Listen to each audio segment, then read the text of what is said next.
नमस्कार, स्वागत है आपका। मैं हूं आपके साथ आशा झा और आज प्राइम टाइम एक्सक्लूसिव में राजा का मर्डर, लेकिन बड़ा सवाल मिस्ट्री गर्ल कौन? राजा रघुवंशी मर्डर केस में अब ये नई पहेली सामने आई है जिसे शिलांग पुलिस सुलझाने में जुटी हुई है। पहेली के रूप में ये किरदार इसलिए अहम है क्योंकि राजा के परिवार को दरअसल शक है कि हो न हो सोनम की राजदार मिस्ट्री गर्ल को राजा के हत्याकांड से जुड़ा हर राज पता होगा। ये लड़की जो कहने को सोनम की दोस्त थी, लेकिन 24 घंटे किसी साए की तरह सोनम के करीब थी। एक और बड़ा खुलासा इस केस में यह कि जिस संजय वर्मा को शिलांग पुलिस एक नए किरदार के रूप में ढूंढ रही थी, दरअसल वो कोई और नहीं बल्कि राज कुशवाहा ही निकला, जिससे एक अनजान नंबर पर सोनम ने 39 दिनों में बाकायदा 234 बार बातचीत की। आज आपको न्यूज 24 के पास मौजूद सीडीआर यानी कि कॉल डिटेल रिकॉर्ड का पूरा सच हम दिखाने वाले हैं। इन 39 दिनों की बातचीत में सोनम और राजा के बीच कब कब, कितनी देर, कितनी बार बात हुई, यह खुलासा आपको हैरान कर देगा। राज सोनम दोनों बहरूपिये किस किस को दिए धोखे, देखिए।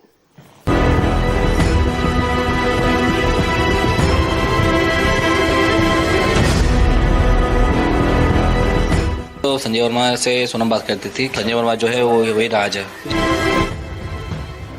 सोनम जिस संजय से फोन पर घंटों बातें किया करती थी, जिस संजय वर्मा से 39 दिन में उसकी 234 बार बात हुई, जो संजय अब तक रहस्यमयी किरदार बना हुआ था, अब उस किरदार से पर्दा हट गया।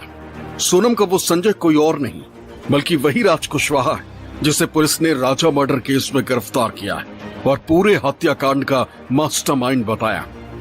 न्यूज 24 ने एक दिन पहले ही दिखाया था कि सोनम किसी संजय वर्मा नाम के शख्स से फोन पर घंटों बात किया करती थी, क्योंकि जिस नंबर पर सोनम की बात हुआ करती थी वो नंबर ट्रू कॉलर पर संजय वर्मा के नाम से रजिस्टर्ड मिला।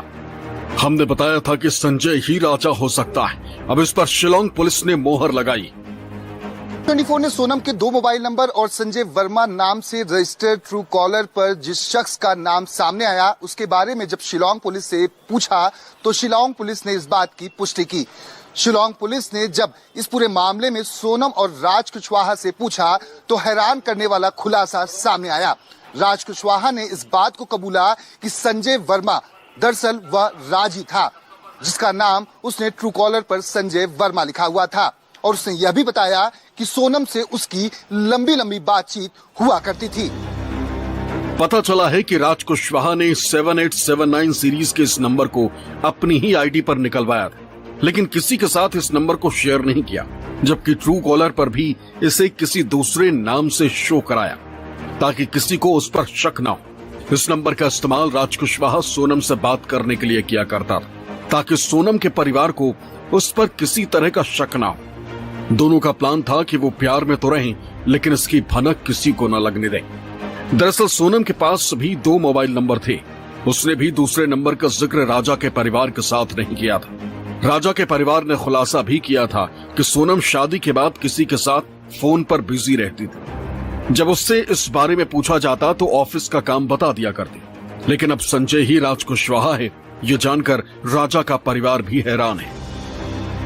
हमारा संजय वर्मा जो नाम आया है इसमें मुझे जानकारी नहीं है, तो संजय वर्मा से सोनम बात करती थी क्योंकि इसे पुलिस ने मीडिया के माध्यम से मुझे मालूम पड़ा गया है। तो संजय वर्मा जो है वो वही राज है। सोनम जो है शादी के पहले जिस टाइम बात करती थी तो ये चीज़ तुमको नॉलेज में नहीं है, बाकी हम लोग इससे राजा पूछता था उससे तो मुझे टाइम क्यों देती है। तो राजा ने मम्मी को ये बोला था, मम्मी सोनम में तो बात नहीं करती, मेरा फोन उठाती नहीं है। तो सोनम ने कहा था मैं अपने ऑफिस के काम में जमा लगी रहती हूँ, मुझे फ्री नहीं, उसके लिए बात नहीं कर पाती जब। पुलिस की जांच में इस बात का खुलासा हुआ है कि 7879 सीरीज के नंबर पर सोनम के लंबी लंबी बातें हुआ करती थी। कई बार तो कई घंटे तक बात हुआ करती थी, क्योंकि 7879 सीरीज का नंबर राज कुशवाहा का था। इसलिए अब सोनम और राज की मुश्किलें बढ़ने वाली। सोनम और राज के सीक्रेट नंबर की सीडीआर यानी कॉल डिटेल रिकॉर्ड के कुछ डेटा देकर हैरान रह जाएंगे, क्योंकि फरवरी में राजा के साथ सगाई तय होने के बाद सोनम की राज से 1 मार्च से 8 अप्रैल के बीच कम से कम 234 बार बात हुई थी। सोनम और राज के बीच 1 मार्च से 8 अप्रैल के बीच कुल 234 बार बात हुई। 39 दिनों के अंदर कुल 36 घंटे दोनों में बात हुई। हैरानी की बात देखिए कि ज्यादातर कॉल रात 10 बजे से 1 बजे के बीच की गई। इसी समय के दौरान ज्यादा देर तक बातचीत हुई। सोनम और राज के बीच सबसे ज्यादा 5 मार्च को 12 बार कॉल हुई। इसके अलावा 8 मार्च को, 10 मार्च को, 15 मार्च और 6 अप्रैल को 11-11 बार कॉल हुई। 30 मार्च को सबसे ज्यादा 5.5 घंटे दोनों के बीच बात हुई। इसके बाद 1 अप्रैल को भी 5 घंटे से ज्यादा समय तक दोनों के फोन पर बातचीत हुई। 4 अप्रैल को सोनम राज की 4 घंटे बात हुई, जबकि 6 अप्रैल को दोनों ने 2 घंटे तक फोन पर बातचीत की।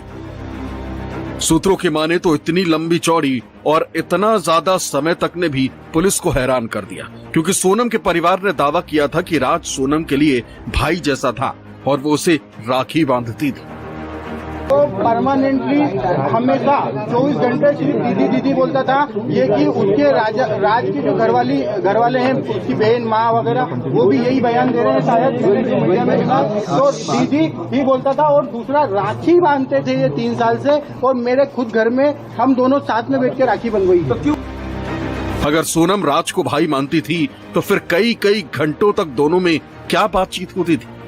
जाहिर है दोनों अपने इस रिश्ते को छिपाने की पूरी कोशिश कर रहे थे। सोनम ने एक राज और छिपाकर रखा था, अपना वो दूसरा मोबाइल नंबर जो ट्रू कॉलर पर सोना बिट्टू नाम से दिख रहा है। यानी राज और सोनम आपस में बातचीत करने के लिए किसी दूसरे नंबर का इस्तेमाल करते थे, और मुमकिन है कि राज ने सोनम का नंबर भी ट्रू कॉलर पर जो दिख रहा है उसे अपने मोबाइल नंबर में भी सोना बिट्टू नाम से ही सेव किया होगा। यानी अब तस्वीर शीशे की तरह साफ हो चुकी है कि सोनम फोन से जिस शख्स संजय से बात कर रही थी वो कोई और नहीं बल्कि राज कुशवाहा ही है। हैरानी की बात देखिए, राज सोनम की गिरफ्तारी से ठीक पहले तक उसके संपर्क में था। जिस नंबर पर सोनम कई घंटे बात कर रही थी, वो नंबर 8 जून रात 11:20 के बाद बंद हुआ। यानी जब राज गिरफ्तार हुआ तो उसने उसी के बाद अपना सीक्रेट नंबर बंद कर लिया था। राज और सोनम के खिलाफ पुलिस के पास जितने भी सबूत हैं, उनमें अब राज और सोनम की कॉल रिकॉर्डिंग भी जुड़ गई, जिससे पुलिस ये साबित करने में कामयाब होगी कि दोनों के बीच घंटों बातें हुआ करती थी और एक दूसरे के संपर्क में हत्याकांड के बाद भी जुड़े हुए थे। राजा का परिवार चाहता है कि सोनम और बाकी आरोपियों का आमना सामना कराया जाए, जिससे सच बाहर आ सके। इस प्रकार से कह रहे हैं, अपने राज हमारा भाई था, गोविंद में कहता है 3 साल से घर में राखी बांध रहा है। तो राखी बांध रहा है तो कुछ थी तो चीजें इनके माता पिता बोलते हैं कि पता चली नहीं चीजें। माता पिता तो कहते हैं फिर हमारा अपने खाली हमारा राज जो हमारा एम्प्लॉयर काम करता है हमारे पे, तो काम करने वाला बंदा जो है वो घर में आके राखी बनवा रहा है, सब कुछ कर रहे हैं। और जिस प्रकार से गोविंद कहता है मुझे राज का घर नहीं पता है, तो ये चीज थोड़ी करके छूट लग रही है। ये चीज अभी तक हमको खुलासा हुआ नहीं सका मुझे। तो सोनम ने राजा को मारा क्यों है, हम लोग भी पूछना चाहेंगे सोनम से। सोनम जब भी इंदौर आएगी तो हम पूछेंगे जरूर। तो सोनम राजा ने तुमने मारा क्या के लिए, बस हमको एक चीज पूछना है, मारा क्यों, इसका कारण क्या था। सोनम का संजय कौन है, अब इससे पर्दा उठ चुका है और साफ हो चुका है कि सोनम शादी के वक्त क्यों खुश नहीं थी, क्योंकि उसने भले ही शादी राजा से की, लेकिन उसके दिल में राज बसता था। यही वजह है कि जब राजा ने सोनम की मांग भरी, उसे मंगलसूत्र पहनाया, उस समय सोनम का चेहरा पूरी तरह से उतरा हुआ था। उस समय भले ही लोगों को लगा हो कि सोनम थोड़ी नर्वस है, लेकिन असल में वो राज को अपने दिल से बाहर नहीं कर सकी थी। शिलांग से दीपक दुबे और इंदौर से विपिन श्रीवास्तव के साथ ब्यूरो रिपोर्ट, न्यूज़ 24। इधर सोनम के संजय वर्मा पर अब सस्पेंस खत्म हो चुका है, लेकिन राजा मर्डर केस में एक नए किरदार की एंट्री हुई है। राजा के परिवार ने आशंका जताई है कि सोनम की मददगार एक लड़की हो सकती है। परिवार का आरोप है कि सोनम के करीबी 4 लड़कियां थी, इनमें से एक लड़की सोनम के साथ 24 घंटे संपर्क में रहा करती थी। परिवार की आशंका इसलिए भी मजबूत लगती है क्योंकि शिलांग पुलिस की एक टीम ने 2 लड़कियों से इस बाबत पूछताछ की है। इन लड़कियों को सोनम का भाई गोविंद खुद इंदौर क्राइम ब्रांच के दफ्तर लेकर पहुंचा था। आखिर वो रहस्यमयी लड़की कौन है, दिखाते हैं आपको।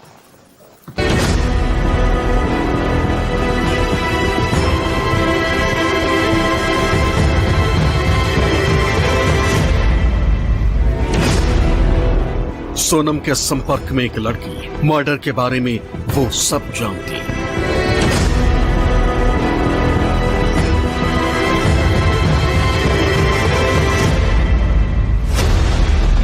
सोनम से 24 घंटे क्यों संपर्क, राजा के परिवार ने जताया शक। जिस प्रकार से उनका जो स्टाफ था उसमें जो 2-3 स्टाफ की लड़कियां थी, उसमें सोनम के टच में थी वो, तो हो सकता है उसको कुछ पता होगा।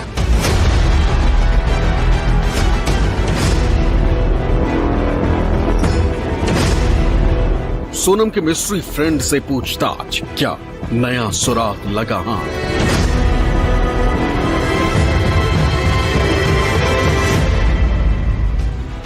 सोनम समेत 5 आरोपी भले ही पुलिस के गिरफ्त में हैं, लेकिन शिलांग पुलिस की जांच इन्हीं तक सीमित नहीं। पुलिस हर उस संदिग्ध से पूछताछ कर रही जिससे केस मजबूत हो सके और इस गुनाह में शामिल हर चेहरे को उसके अंजाम तक पहुंचाया जा सके। इन सब के बीच राजा के परिवार ने एक लड़की पर शक जताया है। राजा की मां उमा रघुवंशी का कहना है कि सोनम की 4 सहेलियां थी और उनमें से एक बेहद खास थी। वो उसका नाम तो नहीं जानती, लेकिन उससे भोपाल में एक बार मिल चुकी हैं। राजा के परिवार को शक है कि सोनम से वो लड़की 24 घंटे साथ रहकर कई बातें शेयर करती थी। राजा की हत्या की बात भी हो सकता है कि उसने उस लड़की से शेयर की है, इसलिए पुलिस को भी उससे बारीकी से पूछताछ करनी चाहिए। इस केस की पड़ताल के लिए मेघालय पुलिस ने स्पेशल इन्वेस्टिगेशन टीम बनाई। एसआईटी की टीम ने सोनम की मिस्ट्री फ्रेंड को लेकर कोई प्रतिक्रिया नहीं दी, लेकिन पुलिस के सामने अब कई सवाल खड़े हो गए। क्या ये लड़की सोनम की राजदार है? क्या उसे राजा की हत्या की जानकारी थी? क्या उसने सोनम की किसी तरह से मदद की? क्या लड़की सोनम के साथ संपर्क में रहती थी? इन सवालों के जवाब तो जांच के बाद ही मिलेंगे, लेकिन इतना जरूर है कि सोनम के मिस्ट्री फ्रेंड तो जरूर है, क्योंकि राजा के परिवार के इस शक को बल इसलिए मिलता है कि गुरुवार को पुलिस ने 2 लड़कियों को पूछताछ के लिए बुलाया था। शिलांग पुलिस इस केस को सुलझाने के लिए बारीकी से हर पहलू पर पड़ताल कर रही है। यही वजह है कि कई दिनों से शिलांग पुलिस ने इंदौर में डेरा डाल रखा है। गुरुवार को शिलांग पुलिस ने इंदौर की क्राइम ब्रांच ऑफिस में 2 लड़कियों से भी पूछताछ की, जिन्हें सोनम का भाई गोविंद खुद कार में बिठाकर ले गया। इनके बारे में ज्यादा कुछ बताने से भी गोविंद ने परहेज किया। यानी इतना तो साफ है कि राजा का परिवार जो शक जाहिर कर रहा है उसमें दम तो है। देखिए, सोनम के भाई की कार में बैठी इन्हीं 2 लड़कियों को शिलांग पुलिस ने पूछताछ के लिए बुलाया था, जिन्हें गोविंद खुद अपनी कार से लेकर इंदौर क्राइम ब्रांच के दफ्तर पहुंचा। गोविंद ने मीडिया को बताया कि लड़कियां और एक अन्य कर्मचारी को वो लेकर आया था, जिन्हें पुलिस ने पूछताछ के लिए बुलाया था। नहीं, अभी पूछताछ वैसे ही नहीं की जा रही है। अभी ये सभी लोगों से पूछताछ जो भी इनसे रिलेटेड थे वो उन्हीं से पूछताछ करी जा रही है। अब मुझे आइडिया नहीं, जो भी इनके टच में थे, जितने भी लोग हैं, जो भी है, मतलब अब वो क्राइम ब्रांच उनके हिसाब से। आपको बुलाया था यहाँ पे या फिर आप आए थे? क्या अभी फिलहाल कुछ नहीं, बुलाया गया था मुझे। और कौन है अंदर जिनको पूछताछ की जा रही है आपके कर्मचारियों में? बहुत सारे लोग हैं। अब वो मतलब एक एक करके कर रहे हैं। अब मुझे इन चीजों का आइडिया नहीं। आपके कर्मचारियों को बुलाया गया? आपके ऑफिस के कर्मचारी हैं या फिर और कुछ दूसरे लोग हैं? नहीं, ऑफिस के कर्मचारी भी है, कुछ राज से रिलेटेड है, वो भी है, मतलब सब अलग अलग है। अच्छा जी। आपको बुलाए थे तो आपसे किस संबंध में कुछ मतलब बात की है? नहीं, मुझे मेरे से अभी कोई बात नहीं हो पा रही है।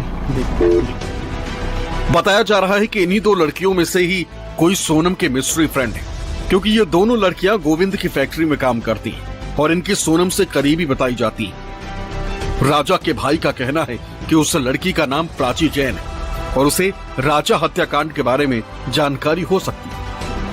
जिस प्रकार से उनका जो स्टाफ था उसमें जो 2-3 स्टाफ की लड़कियां थी, उसमें से एक लड़की जैसे कि अपने क्या नाम वो जैन का कि वो सरनेम है उसका लड़की का प्राची जैन, वो लगभग सोनम के टच में थी वो, तो हो सकता है उसको कुछ पता होगा। जिस प्रकार से पुलिस जो इससे पूछताछ कर रही है तो हमको कहने का लगता है उसमें हो सकता है कुछ, बाकी डाउट नहीं कर रहा हम लोग, शक नहीं कर रहा, तो उसने कुछ करा होगा, बाकी इसको कुछ पता होगा इस बारे में। आपको बता दें कि एक दिन पहले ही शिलांग पुलिस ने सोनम के परिवार से करीब 1.5 घंटे तक पूछताछ की थी। इस दौरान सोनम के भाई, मां, पिता और भाभी से पुलिस ने कई अहम सवाल पूछे थे। सूत्रों के मुताबिक पुलिस के सवालों के जवाब भी सोनम के परिवार ने दिए। सोनम का व्यवहार कैसा था और राज से उसके क्या संबंध रहे? थोड़ी जिद्दी प्रवृत्ति की है, नाराज जल्दी हो जाती थी, राज को राखी बांधती थी, राजा से नफरत क्यों करती थी, शादी से पहले झगड़ा भी किया था। थोड़ी बहुत कहा सुनी हो गई होगी, नफरत करती तो हम शादी ही क्यों करते। राज से फोन पर घंटों बात होती थी। एक बार सीसीटीवी फुटेज देखे थे और कॉल रिकॉर्डिंग सुनी थी, उसमें भी वो सोनम को दीदी बोलकर संबोधित कर रहा था। बातचीत काम के सिलसिले में होती थी। सोनम ने मेघालय जाने का प्लान कब बनाया? 17 मई को उज्जैन गई थी, इसके पहले टिकट करवाई थी। विशाल, आकाश और आनंद को कभी ऑफिस में देखा? इनसे राज की दोस्ती होगी, मेरे ऑफिस में कभी नहीं है। हालांकि पुलिस को सोनम के परिवार से पूछताछ में कुछ खास नहीं मिला, लेकिन पुलिस इस केस को हर हाल में मजबूत करना चाहती है। यही वजह है कि पुलिस ने गुरुवार को एक टैक्सी ड्राइवर को भी पूछताछ के लिए बुलाया, जिससे क्राइम ब्रांच ऑफिस में करीब 1 घंटे इन्वेस्टिगेशन हुई। बताया जा रहा है कि ये वही कैब ड्राइवर है जो सोनम को इंदौर से बनारस लेकर गया था। हालांकि मीडिया के सवालों से कैब ड्राइवर बचता नजर आया। वो गाड़ी के मामले में बुलाया था तो मैंने तो बता दिया। कौन सी गाड़ी लेके आपको क्या करना सर, मैंने बता दिया सर को, सर ने बुलाया। गाड़ी कौन सी इंदौर का है ना यार। शिलांग पुलिस ने सोनम के खिलाफ इतने सबूत जुटा लिए जिससे उसका बचना मुश्किल होता जा रहा। यकीनन जिस तरह से सोनम पर फंदा कस रहा है, उसे अपने किए पर पछतावा तो हो रहा होगा, क्योंकि उसने सोचा नहीं था कि उसका गुनाह इस तरह बेपर्दा होगा और वो कानून के शिकंजे में फंस जाएगी। इंदौर से विपिन श्रीवास्तव के साथ ब्यूरो रिपोर्ट, न्यूज़ 24। राजा रघुवंशी मर्डर केस में आज सोनम समेत सभी 5 आरोपियों को शिलांग पुलिस ने कोर्ट में पेश किया। आज कोर्ट ने 2 मुख्य आरोपी सोनम और राज कुशवाहा को 2 दिन की पुलिस कस्टडी में भेज दिया, जबकि बाकी 3 आरोपियों को न्यायिक हिरासत में भेजा गया। हालांकि मेघालय पुलिस ने राजा की हत्या की गुत्थी जरूर सुलझा ली है, लेकिन अब आरोपियों से पूछताछ कर हत्याकांड से जुड़े अहम साक्ष्य इकट्ठा कर रही है पुलिस। यही कारण रहा कि कोर्ट ने 2 आरोपियों की कस्टडी बढ़ा दी। इससे एक और बात साफ हो जाती है कि पुलिस को अब सबूत समेत इस पूरे राज्य से पर्दा उठाने के लिए महज कुछ घंटे का वक्त और चाहिए। सोनम और बाकी आरोपियों के लिए गुरुवार का दिन काफी अहम था, क्योंकि गुरुवार को शिलांग पुलिस ने आरोपियों को मेडिकल कराकर उन्हें कोर्ट में पेश किया। वजह ये कि गुरुवार को आरोपियों की 8 दिन की पुलिस कस्टडी खत्म हो गई। इन 8 दिनों में शिलांग पुलिस ने शिलांग से लेकर इंदौर तक कई सबूतों को तलाश किया। गुरुवार की देर शाम पुलिस ने आरोपियों को अदालत में पेश किया, तो तमाम दलीलें सुनने के बाद कोर्ट ने सोनम और राज कुशवाहा को 2 दिन की पुलिस कस्टडी में भेज दिया, जबकि 3 आरोपियों विशाल चौहान, आनंद कुर्मी और आकाश राजपूत को न्यायिक हिरासत में भेज दिया। Court has remanded this Raj Kushwaha and this Sonam for 2 days police custody and other accused for 14 days judicial custody. That's all. Sir please. Sonam Raghuvanshi, Raj Kushwaha समेत तीनों अन्य किलर्स को आज शिलांग पुलिस ने कोर्ट में 8 दिन की पुलिस कस्टडी खत्म होने के बाद पेश किया, जहां पर पुलिस ने यह बताया कि राज कुशवाहा और सोनम की कस्टडी की जरूरत इस वजह से है कि इनके बयानों में विरोधाभास सामने आया है। वहीं सोनम के घर पर राजा के घर पर भी पुलिस की टीम पहुंची हुई है, जहां पर लोगों के बयान दर्ज किए जा रहे हैं। कई महत्वपूर्ण कड़ियों को जोड़ना अभी भी बाकी है। लव ट्रायंगल के अलावा अन्य एंगल पर भी पुलिस की जांच चल रही है, क्योंकि यह हत्या जिस तरह से की गई है वो अपने आप में ही चौंका देने वाली है। यही वजह है कि इनके बयान अभी भी दर्ज करने हैं, आमना सामना कराना है और कड़ियों को जोड़ने के लिए सोनम के उन 3 मोबाइल फोन का रिकवर होना बाकी है। यही वजह है कि इन सभी दोनों आरोपियों की कस्टडी की जरूरत है, क्योंकि राजा को मौत के घाट उतारने में राज कुशवाहा और सोनम ने एक अहम भूमिका अदा की। पूरा प्लान तैयार किया शादी से पहले और उसके बाद शादी के बाद राजा को शिलांग में लाकर यहां पर मौत के घाट उतारा गया। इसके पीछे की मुख्य वजह का अभी भी पता करना बाकी है कि आखिर क्यों शादी के कुछ ही दिनों के बाद राजा को निर्मम तरीके से मौत के घाट उतारा गया। यही वजह है कि कोर्ट ने 2 दिन की कस्टडी राज और सोनम की पुलिस को दी है, जहां पर पुलिस इनका आमना सामना कराएगी, पूछताछ करेगी, कड़ियों को जोड़ेगी, जिससे कि इस हत्याकांड से पर्दा उठ सके। जाहिर इस हत्याकांड के मुख्य आरोपी राज और सोनम है, जबकि बाकी 3 आरोपियों ने हत्याकांड में इन दोनों साजिशकर्ताओं का साथ दिया।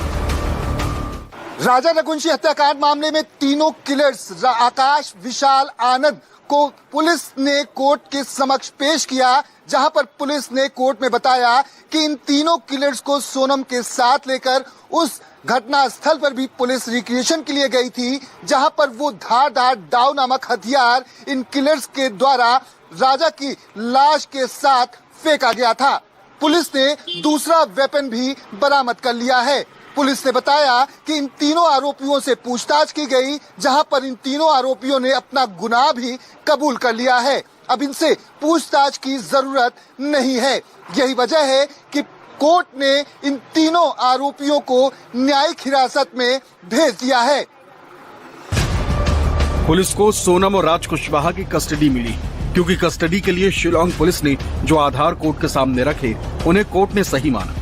अभी कई ऐसी चीजें हैं जिनके बरामदगी होना बाकी है और बिना आरोपियों की निशानदेही के उन्हें बरामद नहीं किया जा सकता।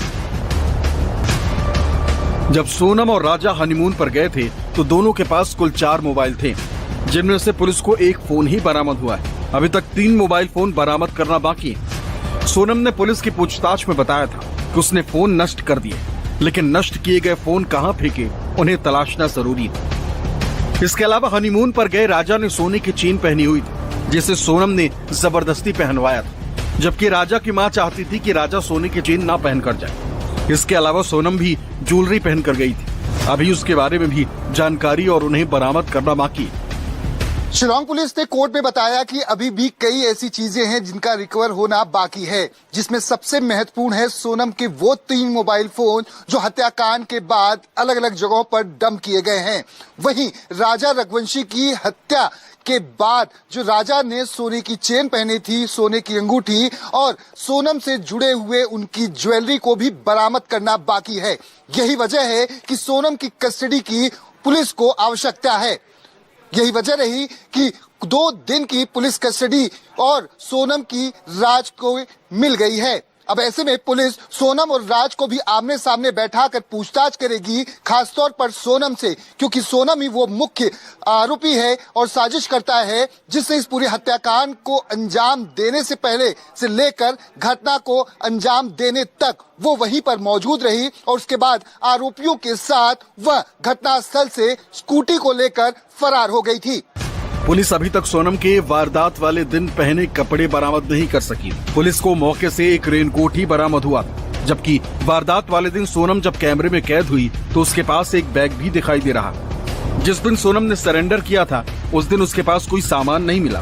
कपड़े भी उसने वारदात वाले दिन से अलग पहने हुए थे। इसके अलावा भी पुलिस ने दलील दी कि इस केस में आरोपियों की निशानदेही पर कई चीजें बरामद करनी थी। साथ ही सोनम के फरारी रूट को भी ट्रैक किया जाना है। पुलिस की इन दलीलों को सुनने के बाद ही कोर्ट ने आरोपियों को पुलिस कस्टडी में भेज दिया। शिलांग से दीपक दुबे के साथ ब्यूरो रिपोर्ट, न्यूज़